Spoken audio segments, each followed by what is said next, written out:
চলো বন্ধুরা, তো দেখো আজকে আমি কি কি রান্না করেছি তোমাদের দেখাই। তো প্রথমে দেখাই হচ্ছে, দেখো প্রথমে হচ্ছে এই যে কুমড়ো আর উচ্ছে ভাজা করেছি। এই যে কুমড়ো উচ্ছে ভাজা, আর করেছি হচ্ছে ডিমের কারি। এই দেখো ডিমের কারি করেছি। আর করেছি এ দেখো উচ্ছে আর হচ্ছে আলু সজনে ডাঁটা দিয়ে একটা চচ্চড়ি, চিংড়ি মাছ দিয়েছি এর মধ্যে, দিয়ে এর মধ্যে এক চচ্চড়ি করেছি একটা। আর করেছি এই যে, এই হচ্ছে মেন আজকে স্পেশাল রান্না হচ্ছে চিংড়ি মাছের ভাপা।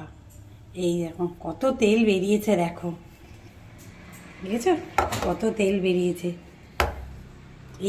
এইটা দিয়ে এক ভাত খাওয়া হয়ে যাবে আমাদের, ঠিক আছে। আর করেছি দেখো এই যে গরম গরম ভাত হয়েছে। আর এটা হচ্ছে চিংড়ি মাছ ভাজা, মেয়ের জন্য চিংড়ি মাছ ভাজা করেছি। আর এটা হচ্ছে উচ্ছে চক্র, এটা চিংড়ি মাছ ছাড়া, এটা কারণ চিংড়ি মাছ একজন খায় না বলে তার চিংড়ি মাছ ছাড়া, আর আমাদের তো চিংড়ি মাছ দিয়েই করেছি। তো আজকে আমার রেসিপি এই যে, আজকে আমার রান্না হচ্ছে এই যে সব হলো, এই হলো আমার আজকে রান্না। তো টাটা।